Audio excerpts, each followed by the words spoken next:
G'day everyone, this is Ben from J-Spec Imports, and today J-Spec reviews a Nissan Fuga. The Nissan Fuga was sold in Japan from the mid-2000s onwards. It was basically Nissan's flagship luxury model, replacing the Nissan Seema. Even though the Seema was made for a couple of years more, this really was the newer, more modern version. The Fuga is, I suppose, a luxury sedan, but there's a bit of a sporty feel to them. Particularly in terms of the handling, and they have quite good performance from a 4.5 litre V8. The Fuga is sold internationally in European and American markets as an Infiniti M45, but it's not particularly well known here in Australia. In fact, this is, for all intents and purposes, the first V8 Fuga in the country. So I'm glad that I'm able to review this one, and hopefully we're going to start seeing a few more kicking around in the years to come.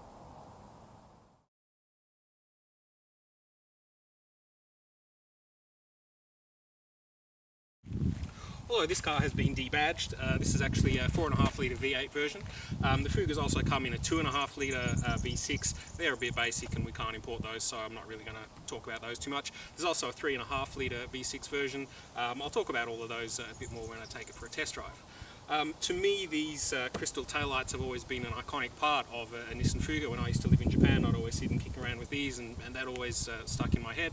In fact, this is only a factory option, so some of them do have this, some of them don't. But to me, these crystal taillights say this is a Fuga. Because this car was designed with the American market in mind, with the Infiniti badge, you get a few advantages of that. So there's plenty of legroom, and I find this car is quite spacious both in the front and the back. And that's nice. When cars are made specifically for the Japanese market, they sometimes can be a little bit squishy, or you can sort of run out of room at the top. So that's good. Interestingly, and maybe I'm reading a little bit too much into this, I feel that there's actually a few sort of small muscle car styling cues built into this vehicle. So particularly the gauges are very reminiscent of 60s and 70s muscle cars and Mustangs and the like, and the high hip line, and particularly the sort of the high the high hip line or the high waist at the back of the car, to me sort of harkens back to some of the muscle cars of yesteryear. So that's an interesting choice by Nissan, and I quite like it. I think that this car has a little bit of style and a little bit of character, which is always good. It's not anything outrageous. It doesn't try to really break the mold, but at the same time, it's just a little bit more interesting than some of the counterparts, and I like my cars to have a bit of character and to speak to me like that, so that's good. As you'd expect for a relatively high-end luxury vehicle like this, there's quite a number of features that these have. So to give a brief list of some of the more pertinent points, this car has 6 airbags, including front, side and curtain airbags, stability control and traction control, dual zone climate control, power front seats, heated and cooled front seats, memory seats and steering column positions, passenger seat has a power ottoman, smart key access with push button start, 2 parking cameras, one at the rear and one at the side, steering wheel audio controls, AFS aiming headlights, HID headlights, security system, CD stacker, Bose 14 speaker sound system with seat mounted speakers, radar cruise control, illuminated door sills, 19-inch wheels. Later models also had paddle shifter and rear audio controls, climate controls and power rear seats.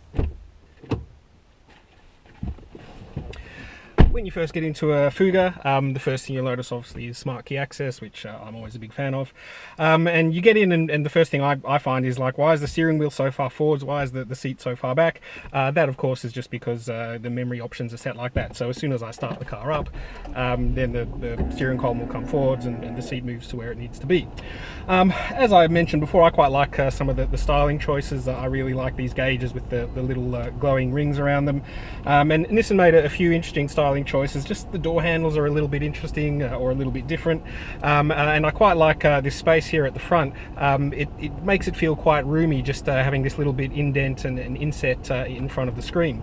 The ergonomics are really quite nice in this car. I kind of like everything.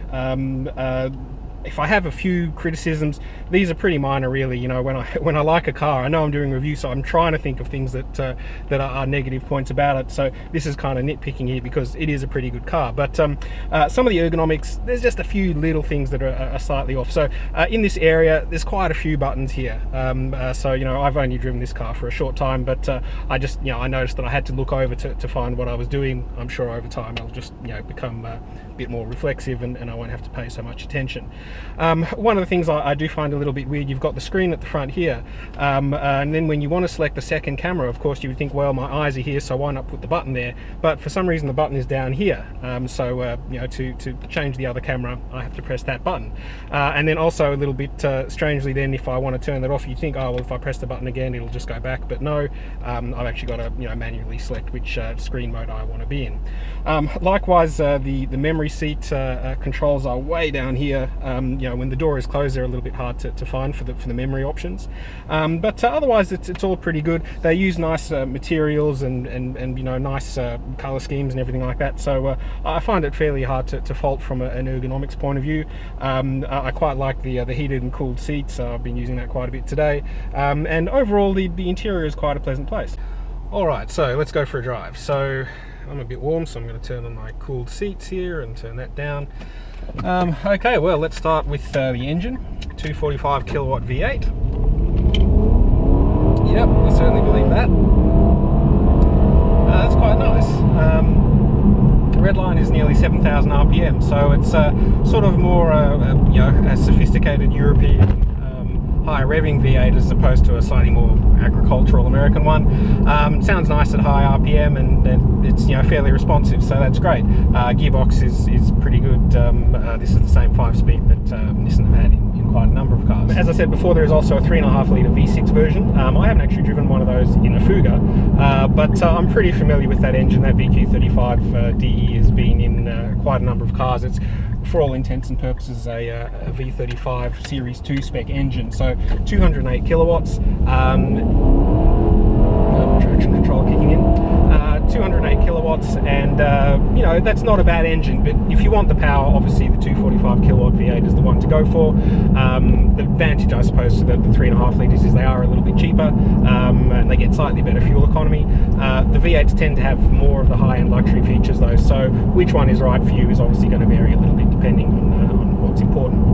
Handling is quite nice as well. This one has the Sports Pack, which gives you slightly stiffer suspension and 19-inch wheels, and that is, you know, it is a little bit stiffer than some other luxury cars out there. This is not wallowy. This is not, you know, sacrifice everything for the sake of you know, being a soft, comfortable ride. This does, you know, you do feel a few little bumps, but at the same time, it is more, you know, responsive to steering input, and when you go around the corners, it's quite good. This car, now I'm on the freeway, this has a radar cruise control, which is a feature I always really love. So basically, I set the speed to, you know, let's say 105 here, but I've got a car in front of me that is doing it's like about 95, so my car has said, all right, well, I'm not going to get too close to that, so it maintains the distance, and then when that car either speeds up or moves away, or if I go around it, then this cruise control will go back to 105, which is where I set it. So I really like that for long driving trips. This car is fitted with the optional Bose sound system, and I really like it. Nissan and Bose have been in partnership since, gosh, I can think at least 1989 of cars that had Bose sound systems, and some of them I found to be pretty marginal improvements over the non-Bose sound systems. This one's quite good though. This is a 14 speaker system, seems to have a decent amplifier. You've got a subwoofer at the back, you've got speakers at the front for some front sound stage, and one of the things I quite like is each seat has two speakers, just to give you a bit of high-end feel, and so yeah, it's really quite a nice sound system. I find it quite weird that this seat has as many speakers as my entire other car does, but it sounds good, so I quite like that as an option. In terms of buying these cars, because this is one of the first V8s into Australia, I can't comment too much on common issues that they come across. This was maybe around about the 10th one that we looked at before we bought it, but there weren't any common threads or common issues with the other ones that we knocked back. It was just common stuff, you know, like one had a few too many scratches to the body, one had, you know, a dinged up wheel, you know, one had some tears to the seat. So they all seem to be reasonably, you know, good in terms of not having major problems. They were all pretty good for rust. That's always great. And from the research I've done, the mechanics, you know, the mechanicals all seem to be pretty good. I'm just going to turn that seat down a little bit. The V8s all have leather, which is nice. Most people do want leather, so it means we you know, don't have to you know, try and, you know, knock back all the cloth ones to find a good leather one, so that's good. In terms of what is my overall impression of these cars, I do think they're fairly good. The luxury market for sedans is pretty cutthroat. There's a lot of competition, but this one, as well as, you know, it has good luxury chops, but it has a little bit more character than some other cars I find. There's you know, it's a little bit more interesting. There's just a few small stylistic choices that you know, just to me give it a little bit of an edge. And the other thing I like is, yes, this is a little bit of a sports car as well. If you want to go through some twisties or something like that, then you can have some fun. And of course, 245 kilowatts, you know, that's easily enough. So I think this is a nice car, and I think it has its place in the market. You know, there will be some people who might say, well, look, I would rather something that's you know, a little bit softer and a little bit luxurious. But if you want the luxury and you want a bit of performance, I think this is quite a good car.